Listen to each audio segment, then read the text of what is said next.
Lizardlea here for Holiday Pearl's tree. Is this guy. It never wants to focus. Whatever, you get the idea. It's a tree. So this is what I've got so far. It's gonna go right here, and just like the stocking, I don't know if you guys noticed, and I don't recall if I called it out or not, I worked upside down when I did it because it's easier to work up here than it is down here with my floor stand. So I tried to flip it when I did the stocking. So hopefully, you know, that video came out. I believe I also had to flip the horse and the gingerbread man. Yes. Yes. So tree's gonna go here, and it's gonna go like that. And then that will be 10 of them, right? Because there's 12 total. So after this, I still have the dove and the ornament. And then I get to start either one of the books or one of the kits. I'll probably do a couple from the books just because I will have to obviously start on a new piece of fabric on the next one, and the kits themselves come with fabric. I'd rather just use the fabric that they come with. The ones for the books don't come with their own fabric because they're in a book. So it'll work. We'll figure it out, you guys. Alright, so now we're talking about the Haunting of Hill House, because we finally started Bly Manor yesterday, or well, this week. We haven't finished it yet, but we have finished The Haunting of Hill House, so we can talk about that. Yep. Do you want to do a synopsis, or? Sure. The synopsis is... It's wacky. So you have a family that moves into this house that they're going to renovate and flip. And it sort of takes place in two time periods. When the family is younger, so most of the family are children, and in the future when all the family are 20-something, 30-something-year-old adults, and the father and whatnot is older. It is made apparent very on that the attempted flipping of this house and living there ran into a lot of problems. Namely, the mother is not in the picture in the future, and you don't immediately know why, but you know, you can tell nothing good happened. And pretty much every single kid, like there are a lot of horror things, like the first season of American Horror Story, love to have characters you hate. You know, the entire group of family is like obnoxious and whatnot. In this case, everyone, when they were young, is like a perfect family. They're all cute and nice and friendly and good people. And they took care of one another, and I really liked that, because that never happens in horror anything. And it's clear that when they're older, they're all dealing with a lot of damage. Oh, yeah. One's a drug addict, several have interpersonal issues, to put it lightly. They are, in general, not super pleasant people. They're not horribly obnoxious, like, terrible people still. Like, again, I feel like American Horror Story did. But they're definitely, like, damaged, and it's obvious. So the show is about, kind of what happened back then and finding out at the same time as what's going on now. And you get it told from various points of view at various times. So sometimes you'll see a scene and you're like, oh, okay, so this person just did that and whatever. Then you'll see that scene later from that person's point of view and go, oh my god, this just happened to them. Now I know why they were doing this here. Mm-hmm. So there's a lot of that kind of storytelling. And it was done very cleverly, too. Yeah, agreed. There were a couple things I called on. Like, it's the same with Bly Manor, where there are just some things where I'm like, I think it's this, and then I turn out to be right. But I'm happy that I'm right, because I wanted it to be that or something better. And Liz thought the little kid was just the cutest thing ever. Oh my gosh. Luke, the boy twin, was my favorite character. And him as a child was the cutest thing ever, because he had his glasses, and it made his eyes so big. He was so cute, and he was just so precious. And he was my favorite character, you guys. Yep. And so, given that there is sometimes a dissonance between the content of Liz's channel and the discussions on Liz's channel. I will say that this is, while scary and violent in moments, it is very much more a character drama than it is a slasher flick or about just, you know, the most horrible thing ever it can think of. Like, this isn't like Saw where they're trying to show off blood and gore. It's not something where they want to just wreck everybody. It's... I mean, there's what, 3 deaths in the show that you see? I think so, yeah. Like... And it is, I think, very much an allegory, all in all.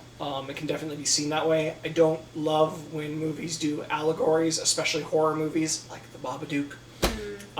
But I think this is, of those, the best I've seen it executed. It's very well done. I would highly recommend it to anybody who likes horror at all.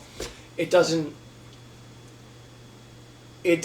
get lost in itself. It doesn't feel self-righteous or whatever, where it's, you know, oh, do you get it? It's so clever. Look what... Like, it's still a good story. Oh, yeah. And it's well told. And even if it's maybe not quite as dark as I might have preferred, it's a good show. Mm-hmm.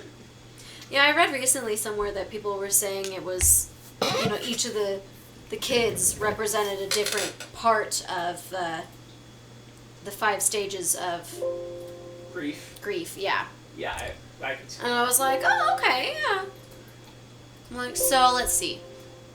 And I don't normally like that kind of storytelling where it's See, but I didn't feel like that was heavy-handed. Exactly, like, I didn't come out of that thinking, oh, yes, they represented the 5 stages of grief. Like, no. I understand it looking back on it, but that was not my initial reaction and idea for it. I thought at some point when we were watching it, but I did not even remember that I thought that until now. Yeah. So, like, yeah, it's like, it's not... It's not so heavy-handed that that's the only thing you walk away thinking about it with. Yeah. Okay, so Steven's the oldest, and he does not believe in ghosts at all, and he writes books. I didn't hate him. Like, even as an adult, he was pretty well together, actually. Like, I mean, compared to some of the other ones, he was doing successfully. Right, but their whole problem is that he seems to be successful solely on the book he sold, which happens to deal with their life, their at the childhood, Hill House. which he also claims to not believe. Yeah. Because he was generally protected from some of the... Well, and he didn't believe it, so... Well, he also didn't see or get involved with some of it. And some of it he did, but he didn't realize it. Yeah. The next one, what was her name? Sorry, I have these pulled up because I'm not going to remember on my own. Not the matriarch. Not Hugh. Shirley. She was the one who owned the mortuary. I was so angry with her throughout so much of this. Like, I thought you were okay with her right up until, you know, the specific moment. Like, it's so hard to think of how I felt with her, felt about her in the past compared to how I felt about her towards the end of the show. Like, I don't think there were any siblings that I hated until actions they made as an adult. Like, I'm not going to blame someone as a child for what they've done, because it's like, you're a child. You may not even understand. Well, they also but I don't really think they did much. Anything that was horrible. What? Yeah, that was kind of the point, is they're all good people as children. Like, it was the trauma from the house that led to them making choices later on in life. Right, and I think that's very much a point of the show, which is that trauma can be damaging, not just ghosts and stuff, but like the idea that trauma can drastically alter a person and their path through life. Mm. And, you know, how it messes with them. Go ahead, sorry. No, you're good. The next one was... Okay, no, that was Shirley. So where's the next girl? Theodora. She was the really, really sensitive one that was a child psychologist and always wore gloves. She was a brat, to put it lightly. She was very mean. Mm-hmm. Honestly, I think she's probably the one that, on average, I liked the least. But it wasn't because she was a bad person necessarily. It was because she was so sensitive to ghosts and whatnot that it made her have a difficult time connecting with anyone.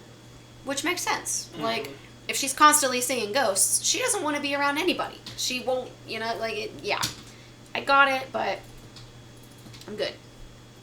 And then we have the next, which is Luke, and he was my favorite. He was the cutest, and unfortunately, he grew up to be a drug addict, and it was really sad. And Heroin. So yeah, it was hardcore. Yeah. Like, and they talked about constantly that, you know, they'd take him to rehab and he'd get out and he'd make it, you know, like a month or two, and then he'd go right back to it. And like normally I do not have a lot of sympathy for characters that have drug addictions, but like this one, he remained my favorite character the entire show from the beginning to the end. And like, yes, he kept going back to it, but he had reasons. Like, he wasn't as sensitive as Theodora to the ghosts, but he also could see them, and his twin sister is also sensitive to them. So he had his own trauma, and he had the trauma with his twin. And you know, they talked about every once in a while having like a twin link. Like, he knew when she was in trouble and when stuff was going down. Yeah, they really like that concept. Mm-hmm. Well, I mean, I've met twins who are like, yeah, you know, like it hit me out of the blue that I was like, I need to go talk to my sister. And, oh, it turns out she was having a horrible freaking day. So, like, I believe that. But yeah, so he had an addiction. It was a problem. And then Nell was the younger twin. She was the baby of the entire group. And she wasn't as sensitive as Theodora to the ghosts, but she was still one of the more sensitive ones to them. And she was also adorable. I loved her and Luke. The two of them were just so adorable. Totes Dorbs? Yes, they were adorable as babies, and they were adorable as adults. Like, I don't know. Do we want to get into spoilers at all? I think that's up to you. I'm not sure there's too much else to talk about otherwise. Because, I mean, that's like, kind of the point of the show, you know?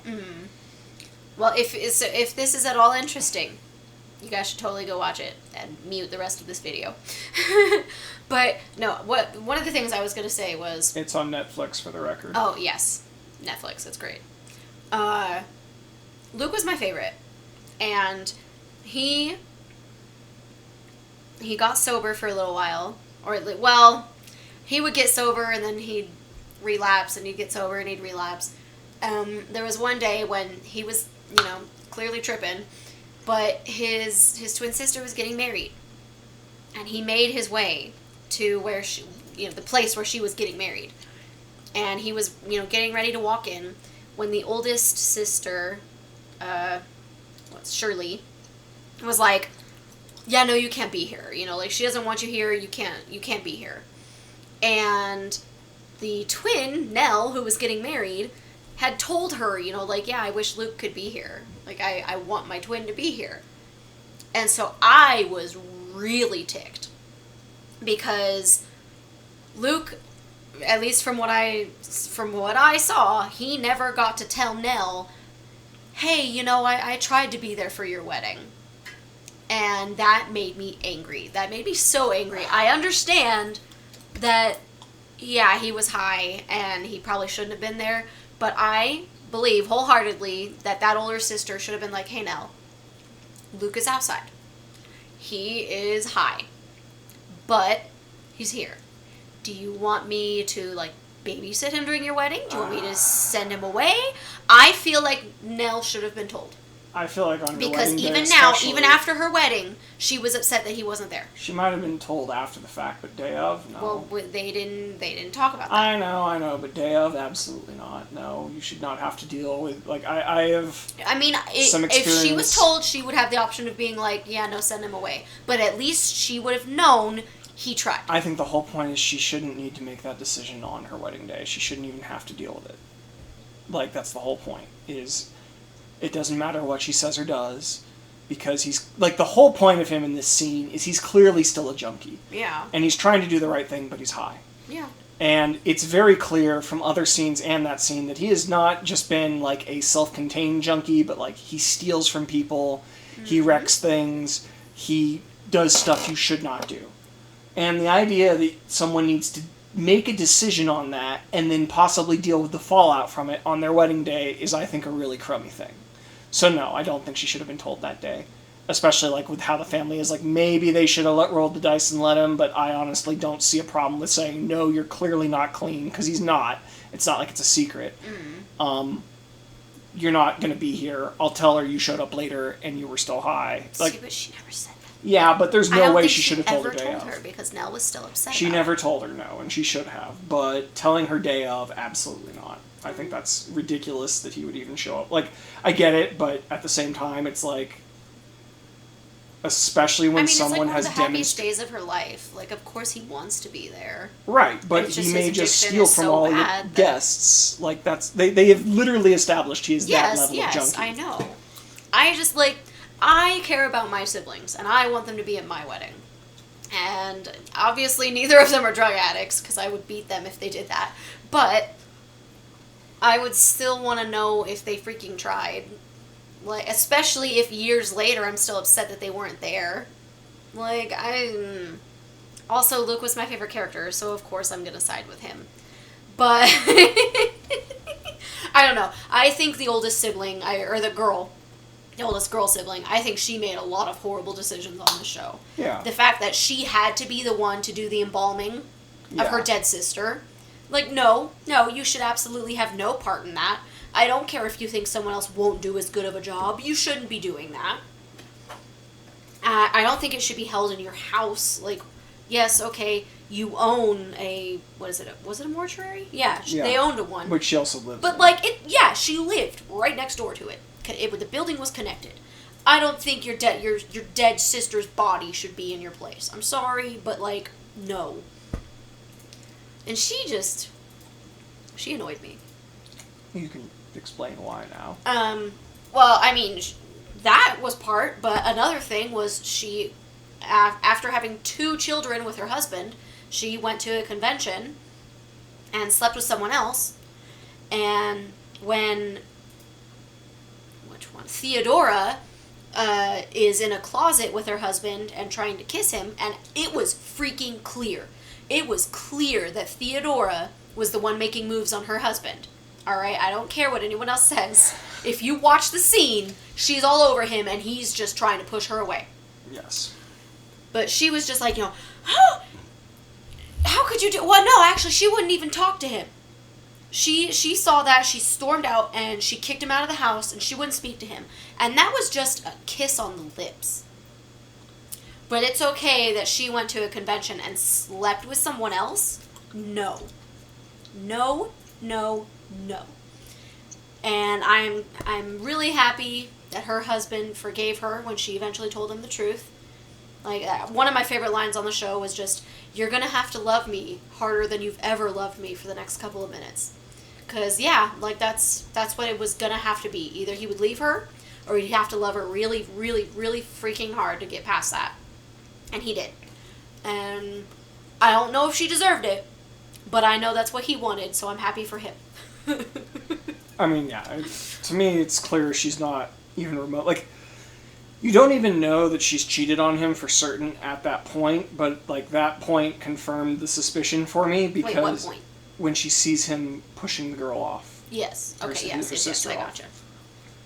But we'd already seen kind of her ghost, air quotes, what he looked like. It's just a guy holding up a drink. Mm-hmm. And, like, tipping it at her. Yeah, and so that basically confirmed to me that, like, this is all guilt and projection and all that, where, she feels horribly guilty about this thing she did, and so now she's projecting it, and all the fancy classic stuff. But, I mean, I don't think she's supposed to be, not empathetic, what is the word? You're not supposed to feel bad for her. You're not supposed to sympathize with her? Yeah, thank you. She's not a sympathetic character in the moment. So, I mean, it's kind of the point. I mean, I'm proud of her for finally telling him. Like... Yeah, well, I mean, like, so from a meta point of view, like, the main narrative of this show, literally, is people experience damage and carry their guilt with them and harm those around each other, and they have to face their guilt and their past to move on and be healthier people. That is literally the whole show. Mm-hmm. It's just, it's done in a very good way where it's not so full of itself that it's cramming that down your throat. it's still got a plot that's interesting, and usually quite scary. I was a little annoyed that some of the ghosts are just there to be ghosts. Yeah, the tall gentleman that floated was creepy as heck, but never actually amounted to anything. Versus the crooked neck lady, we learn is Nell at the moment of her getting hung and her neck breaking. Yeah. So she, I mean, I don't know, they didn't necessarily say it on the show, but I thought it was, like, my life flashed before my eyes. So, she was dying, and she saw those moments in her life, and boom. That was one of the things I called. Yeah. I was like, oh, she's gonna die, she's gonna get hung, and she's gonna turn out to be the crooked neck lady, and boom, so it she's did literally happen. kind of haunting herself throughout the Yeah. show, which is a really neat, it's really well done. And I actually really liked the fact that, like, the crooked neck lady never tried to do anything. Yeah. Like, she never reached out for her. She never was intimidating other than just standing there and having a freaking crooked neck that was terrifying looking. Yeah. Especially to a child. Versus the gentleman that was floating was super terrifying and at one point tried to grab Luke when he was a kid under the bed. And, he scared the crap out of me. And nothing ever came of that. Like, I don't know. Let's see who else. Theodora. I was annoyed. I was actually incredibly annoyed with how her storyline ended. She got the girl that she'd been flirting with and being super creepy with. Like, I was not happy with their relationship at all. It did feel... The Asian girl should have just left her from the beginning. And this is kind of a perfect example of why I normally don't like movies that try to do this narrative thing where, like, we're going to tell a horror story, but it's really an allegory for damage or whatever. Because, in order to make everyone get their happy ending showing they've moved on from their past damage, they sort of force that one. There's a lot of ways they could have done it. She gets her girlfriend, she takes off her gloves, and she continues on. If she touches anyone, even just slightly... She sees parts about them, like the haunting things about them. Well, the pedophile at the one point. And the disgusting things, yes. Like, she sees all of these things. And so it's just like, the fact that she took off her gloves is kind of like, okay, you're just gonna pretend everything's okay? Like, that's not gonna work. But then also the fact that she got this girl, who she treated horribly this whole show, by the way. Yeah. Is just like, no. I would have been so much happier if we had seen her simply just moving out of her sister's place. That would have shown, like, hey, yeah, she's moving on. She's gonna go live her own life. She definitely did not deserve the girl. Like, that woman had to have had a lot of damage to put up with everything that Theodora put her through. Yeah. And she should have kept the gloves, because it's like, they didn't make it clear that she suddenly lost her powers, so... Is she just gonna have a meltdown every time someone, like, brushes against her on the street? Like, that, it's ridiculous. That is, again, kind of the problem with these whole allegory Yeah. things, where it's like, well, it was never real anyways, or whatever, but, like, they've done such a good job showing it was very clearly real. You could argue it was intuition or something like that, but, yeah, no, like... I mean, there were times when, who was it, her dad? Somebody touched her, and she freaked out and fell to the floor and was, like, cowering. Well, like, yeah, so it might just be damage and all that, like, you can argue it's all in her head or it's not, but I have to take this. So, yeah, it could have been better. Yes. David is going to take a phone call now, so y'all have to deal with just me. Sorry, not sorry. Yeah, so the mom was Olivia. No. The matriarch of the family, Olivia. She was really, really kind at first, and then it became apparent that she was, like, straight up just losing her mind. She was going cray-cray, and it was not good. And then the dad, where's his name? Hugh, who, by the way, I noticed that the younger Hugh was played by the kid from E.T., which, dude, is an amazing actor. Like, I love it. He was such a good father. Oh my gosh. Like, he got his hands sliced open because one of it, I think it was the oldest son, Stephen, had said he was going to turn the fan off, and the dad thought he had turned it off when he hadn't. So he reached out and he sliced his hand open on the fan. And I was totally expecting him to explode and scream and ground the kid. And so, like, yeah, he screams because, you know, he's in pain. And then he's just like, son, it's okay. You know, I think I should finish this project on my own. Go ahead and, you know, just go to your room.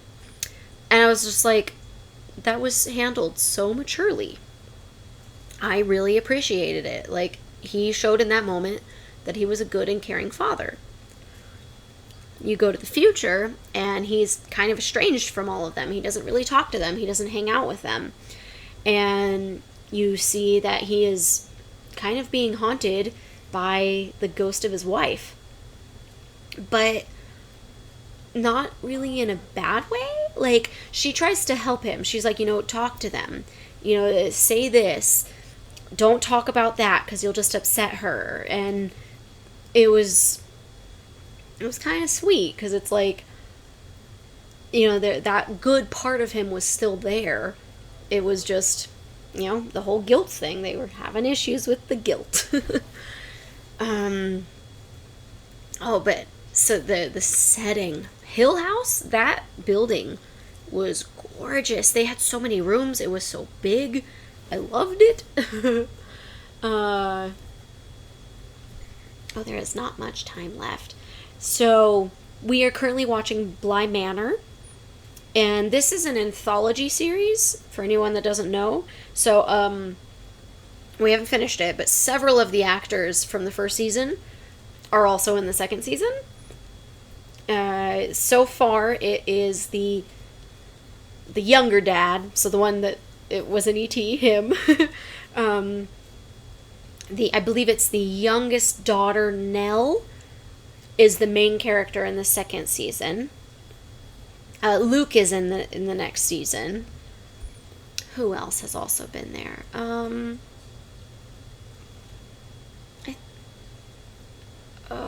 mom. The mom is the storyteller, quote unquote, in the second season. Oh, we're on the second season? Oh, there's only like a few minutes left, so I was just saying that it's an anthology series, and some of the actors are playing parts in the second one, and I like that. Like, I love that about American Horror Story. I thought it was really cool to see the range of these actors. Like, especially right now, we're getting so much of Nell. Nell was not in a lot of the first season. I mean, it's okay. And she's doing much more in the second season. But you're not really a fan of it. You wish that it was other actors. Especially in something where you overlap themes so heavily, yeah, I don't love it. But, you know, it'll work or it won't, whatever, you know. I'm really happy with the younger dad. The guy who was in E.T. I don't know. Yeah, he's Henry Thomas.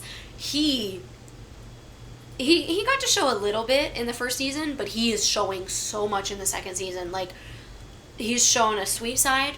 He has shown a terrifying side. Yeah.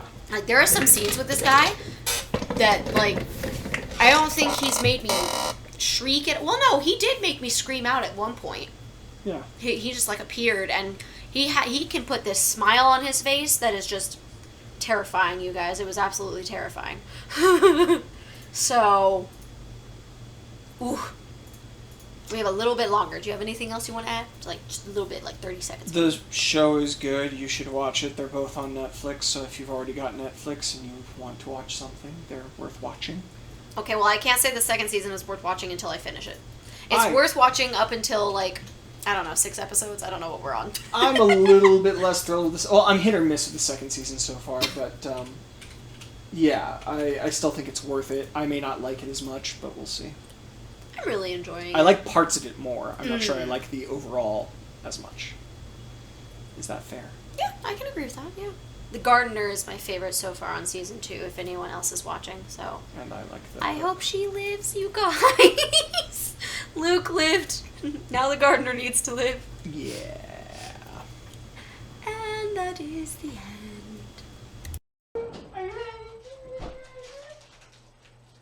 No, do it again. No. Why not? Because you're mocking me. No, I'm not. Yeah, you are. No, I'm not. Yeah, you are. I didn't get to see the beginning of your dance. That was the beginning and the end and the middle. No. I wanted to see all of it. That was all of it. I only got the end of what you were singing. I said, But I I for a still- miracle. Yeah, you know you were singing, and I was recording. That's unfortunate. Alright, so that is the end of Holiday Pearl's tree. I got 4 hours and 12 minutes of footage, and David has wonderful legs and a I've popsicle. got a popsicle. Mm-hmm.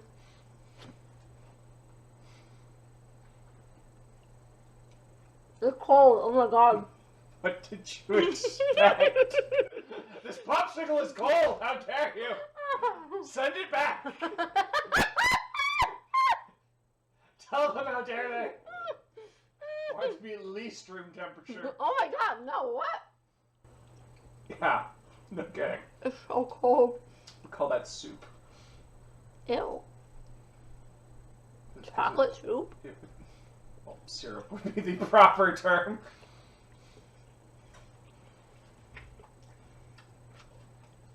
I took way too big of a bite. Oh my god. Yeah, no kidding.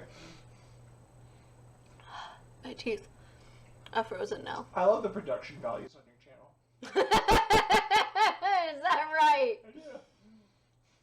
I do have a great webcam. You already did the can-can. You gotta do a different dance now, honey. That wasn't the can-can. Oh, I only saw one leg kick. That was Irish river dancing. I would like to see more. Then you go to YouTube. No, I would like to see you do more Irish river dancing. I'd like to go to Europe. You've been to Europe. No, I haven't. Haven't you? Mm-mm. Oh, I have. You. What's it like traveling without a passport? I'm sorry, okay? I never traveled from state to state before. 3 hours of that. Every line, every single line for every single flight. Oh my gosh, and I don't even need my passport. Yes, Liz, we know. This is the forced security line we've been through in this trip. What?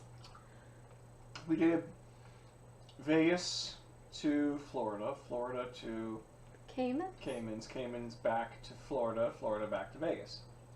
Yeah, we had our passports in the Caymans. You still brought it up. In Florida, you mean? So that would be 2 security checks. It felt like The one on the 4. way to Caymans and on the way back to home. It felt like So you're just a butthead. so. I can't win, you guys. Better not have missed. Why would I miss? Why would I miss? I never miss. What? I'm sorry, what was that, liar? Say that again? I never miss. You're a liar, no. Not an instrument.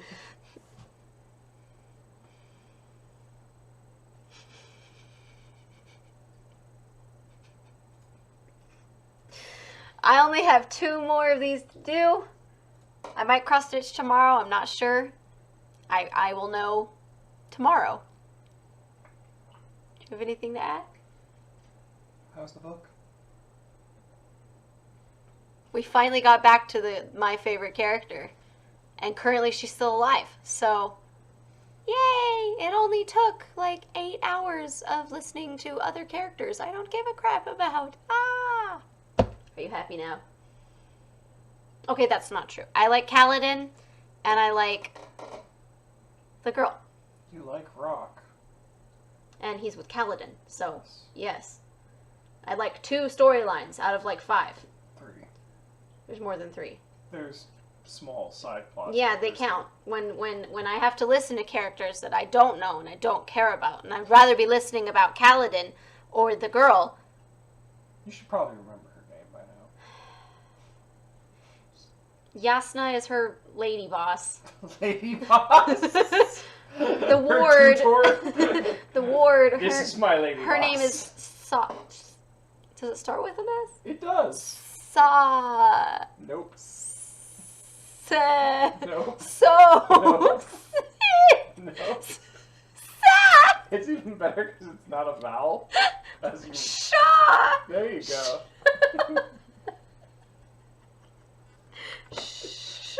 Shark attack, yes. You got it. I was gonna say Shawshad. I know that's not her name. Shawshad.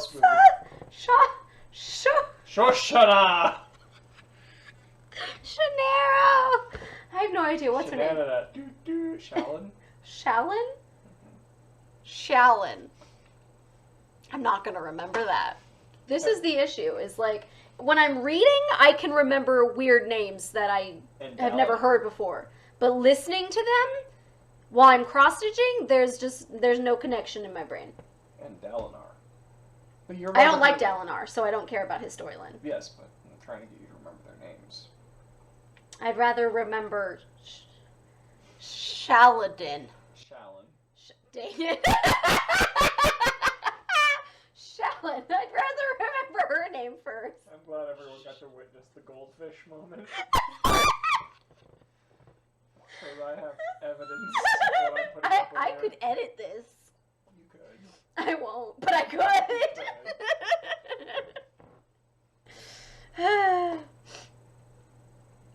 Shallon. Good job, dear. Maybe I'll call her Sally. That'll help. Shallon. Shallon. We'll call her Shally. Look, just think of... Shally. Think of, oh god. Sean Connery saying Sally. Shallon. Her name is Shally. Shallon. It's not working.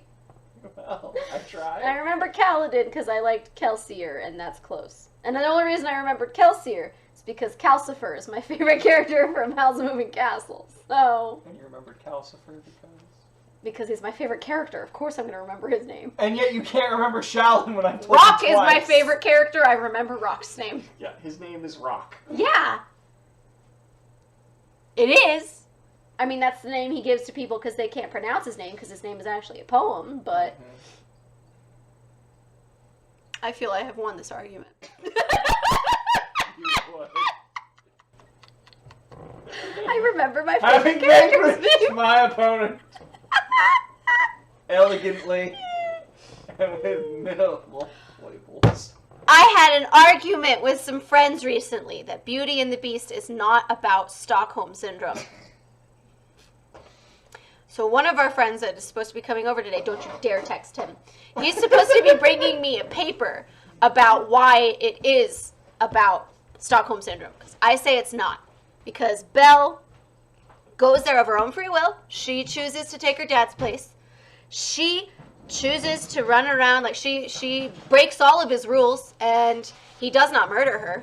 When she runs away, he does not grab her and bring her back. He rescues her. She takes him back, and she helps him out, and, you know, she, like, takes the washcloths to his wounds or whatever, and he shouts, and she shouts back. She has attitude, and that's why I love Belle. And when she's afraid for her family, he's like, oh, here's a mirror. You can go. And she leaves. And she tries to get everybody in the town to realize he's a good person. And when she finds out they're all going there to kill him, she's like, no, that's not okay. And she goes there with the intention to save him. Because she wants to. Because she loves him. And it's not Stockholm Syndrome. But Thomas McFarlane says... No, don't bring that crap back up. Especially when we're already 9 minutes into this. No one wants to hear that bull crap. No. So if he doesn't bring that paper, I automatically win anyways. But what do you guys think? Do you think that Beauty and the Beast is... Do you think Belle suffers from Stockholm Syndrome? I don't. Did you say one way or the other? I said Thomas McFarlane says... Do you think that Belle suffers from Stockholm Syndrome? No. So then why didn't you ever say anything? I said objectively that Thomas McFarlane stated that... I will stab David, you guys. I have to edit this video so that the day that I stab you, they don't have proof that I said it. No, they'll just have you yelling in front of a bunch of people. I'm going to stab you. But okay, mastermind. Let me. You got this. Yeah, I do. I totally got this. Dr. Doom with his wonderful plan of stabbing them. I'm not the biggest fan of Doctor Doom the way that you are. I like other villains more. So. Such as? I mean, is it specifically Marvel and DC? Sure. Magneto's cool. Technically a villain. Yes, he's a villain. Well, I mean, but some people are like, I understand where he's coming from. Well, Like, sure, but he's still a some villain. some people view him as like an anti-hero for certain movements. Like, I guess it just depends on what version you get. That's fair, yeah, there's a lot of... Wolverine can be pretty freaking evil sometimes, but I think overall he's still viewed as a hero. Deadpool's definitely a bad guy.